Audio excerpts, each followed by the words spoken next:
Hola, ¿qué tal? ¿Cómo le va? El primer programa de sobremesa del año. Nos reencontramos una vez más. Pero antes que nada, de ir con mi invitado, de ir al comentario habitual, quiero agradecerle a mi compañero de tareas, Andrés Mendieta, que durante todos estos meses me estuvo reemplazando con total idoneidad, con mucho profesionalismo. Por eso que desde aquí le mando mis saludos a mi amigo Andrés Mendieta y agradecerle por haberme hecho el aguante, como se dice en la tribuna. Dicho esto, vamos a comenzar haciendo algunas consideraciones sobre lo que me parece a mí tres temas para empezar la semana que creo yo merecen análisis. El primer tema tiene que ver con el escandaloso fallo de la Cámara en relación a la excarcelación del señor Cristóbal López y Javier de Sousa, su socio. Estos señores estaban imputados por haberse adueñado de 17.000 millones de pesos de impuestos, ya que ellos mismos oficiaban como agentes de retención a través de sus empresas de comercialización de combustible. Montos que nunca fueron restituidos o transferidos a las arcas estatales. Por el contrario, fueron reinvertidos en otras empresas de estos señores. López ha dicho, tras recuperar su libertad, que una cosa es evadir y otra cosa es tener una deuda. ¿Qué pienso yo? Ni una cosa ni la otra. El señor López ha malversado recursos públicos suyos, míos, de todos mis compañeros que están aquí en el estudio. Por eso debería estar preso. Este lamentable fallo de los jueces Farad y Ballestero, creo yo, profundiza la falta de credibilidad de la justicia con la sociedad. Esta suerte de reconciliación que se está esperando con este tipo de fallos no hace más que correrse, alejarse. Y además es un fallo tan polémico que invita a la rebelión fiscal. ¿Sabe lo que dice la gente? Si este señor evade o malversa 17.000 millones de pesos, ¿por qué yo voy a pagar mis impuestos? Esta es la reacción de muchos sectores de la sociedad. Punto. El segundo tema, me parece a mí, tiene que ver con la carta de Francisco, el Papa. Francisco le escribió una carta a los argentinos pidiendo perdón por sus acciones que reivindicaban a lo peor de la política. Recibió a oscuros personajes del kirchnerismo en el Vaticano. Hoy la mayoría de ellos o está procesado o está preso, incluida la propia expresidenta Cristina Fernández de Kirchner. Le mandó un rosario a Milagro Sala, como si Milagro Sala fuera la Madre Teresa de Calcuta. Comparó a Eve de Bonafini con Jesús, citando un ejemplo. Jesús fue calumniado. No permitas, le dijo Francisco a Bonafini, que te calumnien, porque eso termina manchándote o manchando tu espíritu, algo parecido. Lo cierto es que la comparó con Jesús. Estos son los despropósitos de este Papa que nos sorprende con este tipo de situaciones. Y ahora escribe una carta y pide perdón. Yo creo que, con todo respeto, el señor Francisco, en vez de pedir perdón a los argentinos por bancar a estos personajes, tiene que visitar la Argentina.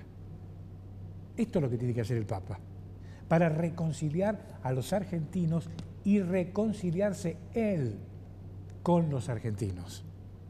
Y dejar de coquetear con ideas políticas que han fracasado en el mundo. El escritor, periodista Fernández Díaz, columnista del Diario de la Nación, tituló en una de sus columnas: el señor Bergoglio no quería ser Francisco, quería ser Perón. ¿Se da cuenta? Esta es la intención, la vocación política de un papa que tiene que ser pastor, no puntero político, ni dirigente nacional y popular. Tiene que ser papa. Y entre otras cosas, ocuparse, en vez de escribir cartas, ocuparse de resolver los problemas que tiene su país. Y ya ha pasado tiempo, han pasado 5 años para que se decida venir a la Argentina.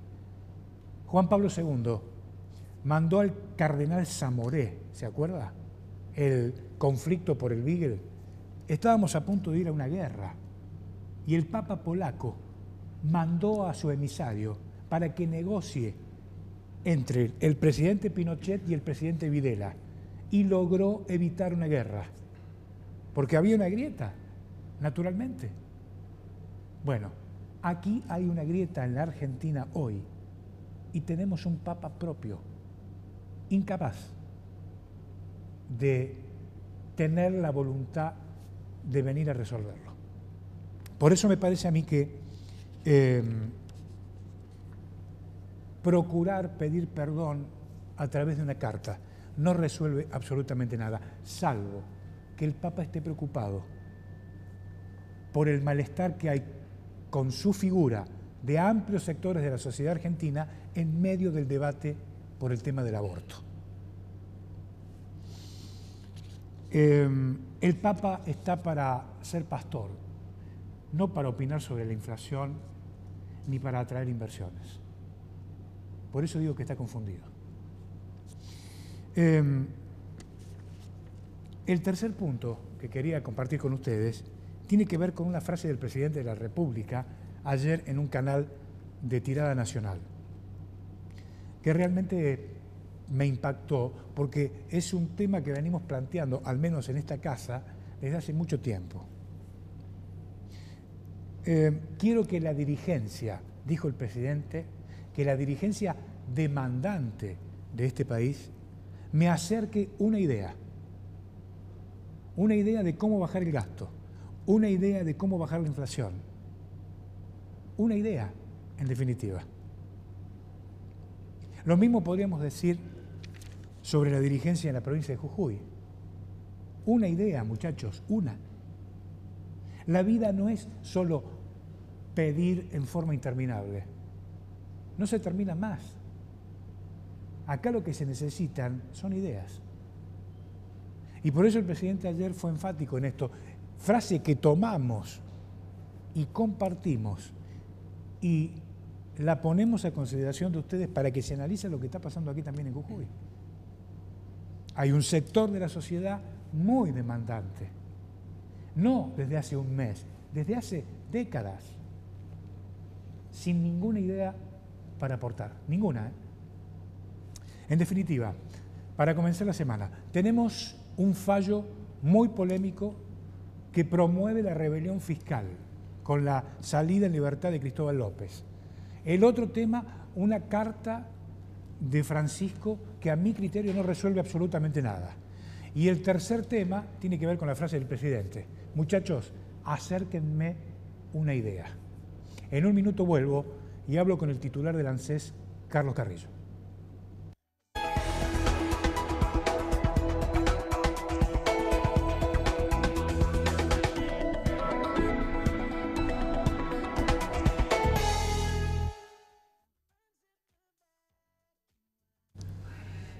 Gracias, señor director, muy amable. Carlos Carrillo está con nosotros, está al frente del PRO Jujuy.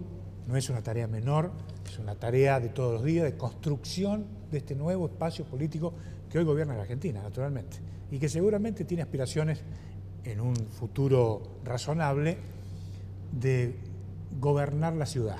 Carlos, ¿cómo te va? Gracias por estar acá. ¿Qué tal, Ale? Muchas gracias por la invitación. Es un honor poder estar en el primer programa. Y bueno, un saludo también, comparto el saludo para Andrés en todo este tiempo y bienvenido nuevamente a Jujuy. ¿Cómo no? Bueno, muchas gracias, muy amable. Bueno, ¿cómo estás viendo la política? Bueno, muy bien. Primero, bueno, aclarar que acá tenemos como presidente a Osmar Monaldi. Sí, ¿no? exacto. A Osmar Monaldi como presidente del PRO Jujuy. Nosotros somos, cada uno de nosotros, soldados de la causa. Que tiene que ver cuál es la causa, es ver cómo hacemos para tener una ciudad mejor, una provincia mejor, un país mejor, ¿no? Ser servidores y estar al servicio de la gente. Y la política la veo muy bien. ¿En qué sentido? A ver, veo que la situación está difícil del país, que continúa siendo muy difícil, pero que las perspectivas son muy buenas, son muy alentadoras, que siempre tomando también la dimensión de que agarramos un país en quiebra, un país que estaba con déficit fiscal, con deuda con el exterior, peleado con el mundo, con un festival de subsidios por todos lados, festival de emisión de dinero, una corrupción monstruosa, y que estamos hablando en 2 años, estamos todo el gobierno, todos quienes estamos en la función pública, encaminando nuevamente el país hacia un estado normal. Lleva su tiempo y los tiempos son años, sobre todo cuando hablamos de generaciones enteras de argentinos que han estado sumidos en la pobreza y sumidas, algo más grave todavía, en el clientelismo político, y que nos habíamos acostumbrado los argentinos al facilismo, dejando de lado la cultura del trabajo. Entonces, cuando uno toma dimensión de todo eso, de lo que teníamos 2 años atrás, y vemos dónde estamos ahora, creo que es un gran mérito, a pesar de cualquier error que hayamos podido tener como gobierno, pero es un gran mérito del gobierno y de todos los argentinos, porque también las elecciones de 2017 ratificaron algo que, a pesar de que la gente estaba con dolor en el bolsillo, que la apuesta hacia un país de largo plazo, y eso ha mostrado un signo de madurez gigante en el país, en la sociedad, que es también lo que marca las perspectivas de que vamos por el buen camino como sociedad. Ahora, Carlos, ¿cómo resuelve los problemas del mundo? Es decir, recién hiciste una mención, una lista de temas que tienen que ver con la herencia, ¿sí? Temas muy duros, muy complicados, que requieren de soluciones sofisticadas en algunos casos. Pero ¿vos creés que el mundo lo resuelve en 2 años? ¿Se resuelven en 2 años? No. ¿Todos estos problemas? No, Ahora, por supuesto no. ¿Por qué los argentinos no logran entenderlo? Somos muy ansiosos. Somos muy ansiosos, pero también empezamos a ser más maduros.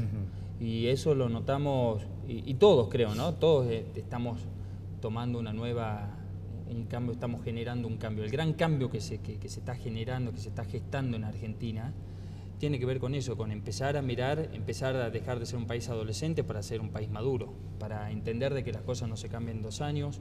Eso lo vemos en el reciente timbreo que tuvimos por Alto Comedero. Por ejemplo, Raquel y Berta, 2 personas que estaban en una despensa, le preguntamos cómo ven la situación, y difícil, pero apostamos a que vamos a estar mejor, apostamos realmente a que se están haciendo las cosas necesarias para poder ir saliendo adelante. Y eso, y sobre todo la única manera de cambiar eso, Alejandro, tiene que ver con trabajo.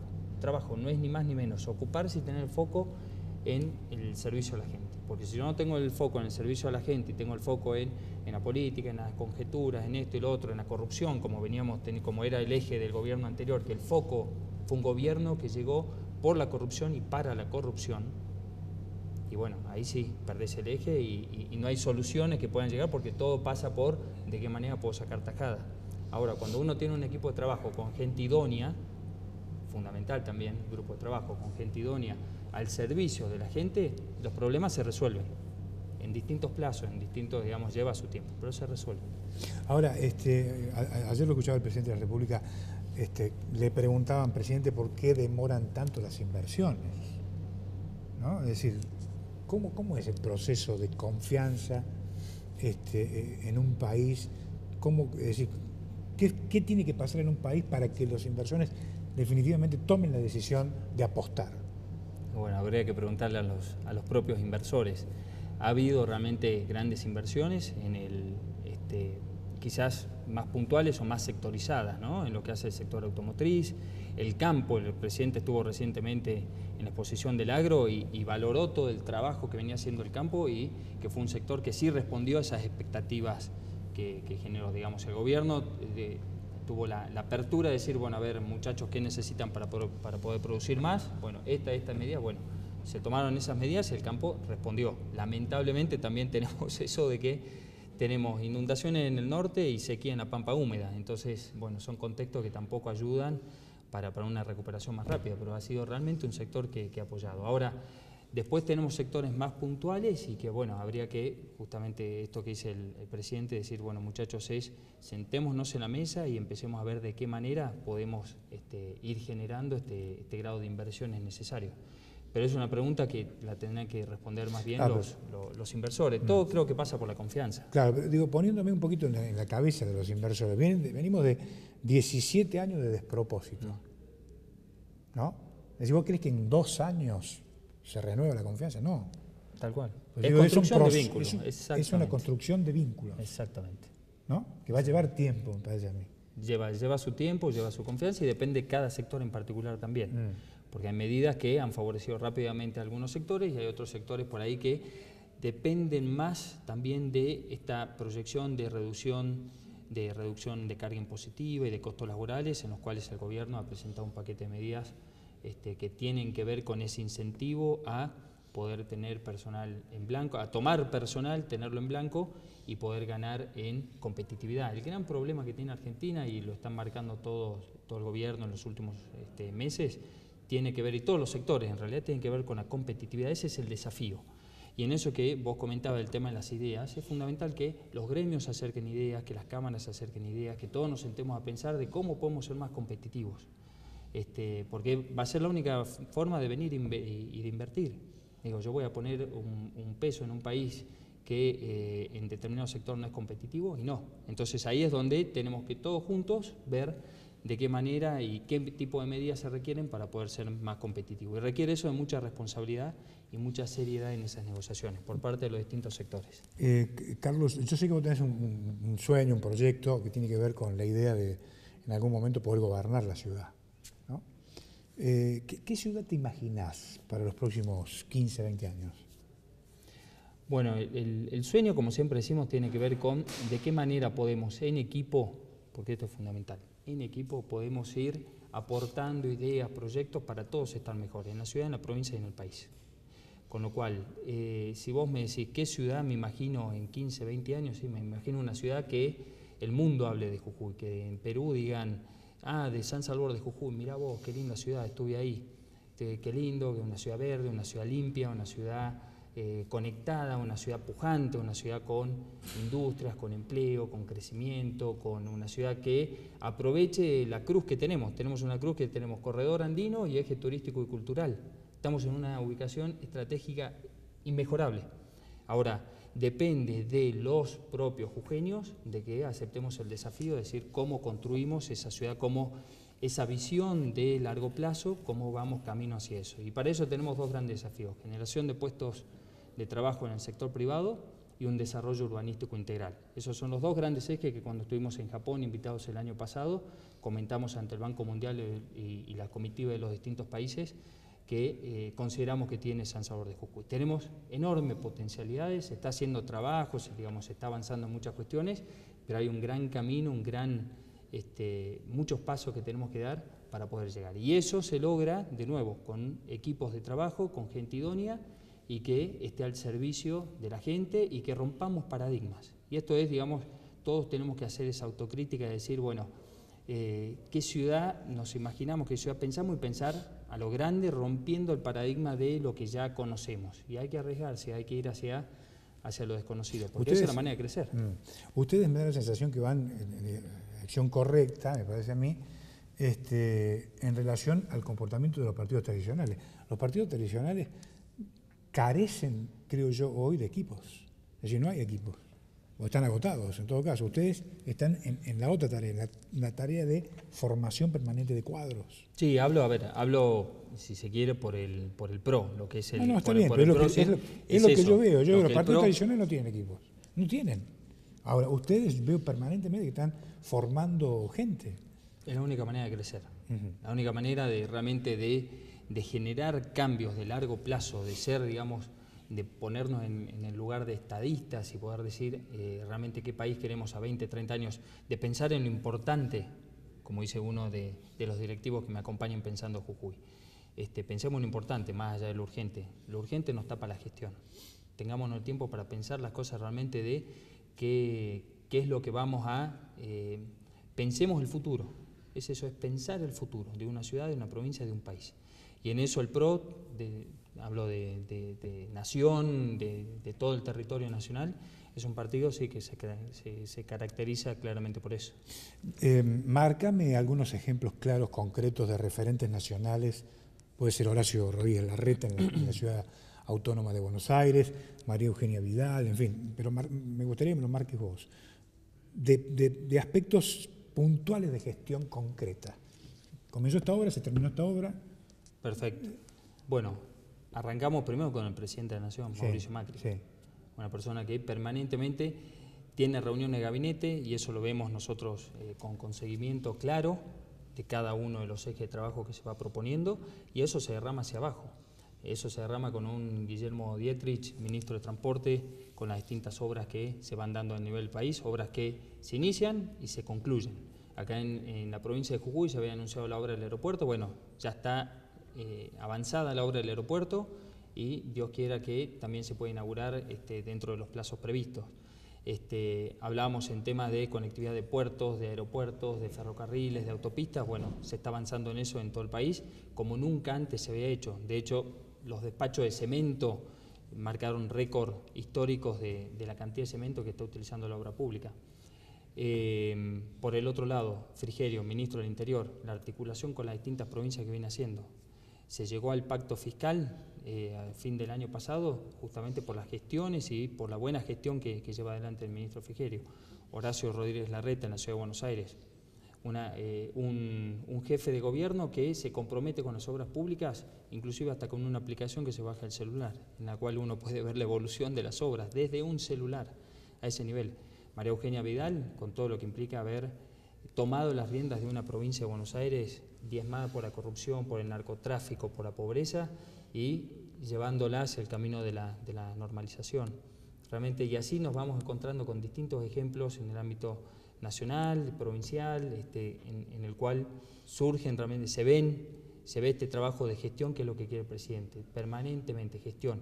Y también lo que hace el ANSES, Emilio Basavilbaso, nuestro director ejecutivo, que permanentemente es ponderado por el presidente Macri por el trabajo que viene realizando el ANSES de gestión, un organismo realmente que en todo el país y puntualmente en la provincia de Jujuy, no solamente lo hemos normalizado, sino que lo estamos transformando.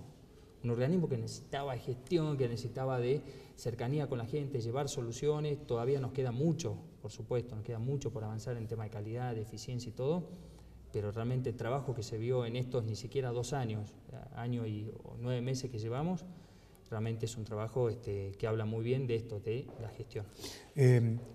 Me decís que están pronto a lanzar la Fundación Pensar Jujuy. Pensando Jujuy no es pensar, Pensando Jujuy. Pensando sí. Jujuy. Pensando Jujuy, Fundación Pensar, si pensamos el grupo autodenominado Pensando Jujuy, que es este grupo de ciudadanos. Decimos, es un concepto muy simple, pero también con mucha responsabilidad. Ser ciudadano es poner en valor lo que implica ser ciudadano. Porque hablamos mucho siempre de los derechos y las obligaciones. Yo como ciudadano, las obligaciones que tengo muchas veces las dejo de lado. Bueno, no, es traer las obligaciones. Pensando Jujuy te invita a que asumas la responsabilidad de ser ciudadano, de generar ideas, proyectos, de involucrarte con la realidad de tu ciudad y ver a partir de eso qué propuestas se pueden generar pensando en esta San Salvador de Jujuy de largo plazo, más allá de cualquier coyuntura política o electoral o lo que sea. Es decir, cómo el grupo de ciudadanos comprometidos podemos pensar una ciudad a largo plazo proponiendo políticas públicas con una visión grande, con una ciudad realmente que hable toda la región andina de San Salvador de Jujuy. Gracias por venir. Gracias, Alejandro, a vos por ha sido muy amable. Igualmente. Carlos Carrillo con nosotros. Nos reencontramos mañana. Chau.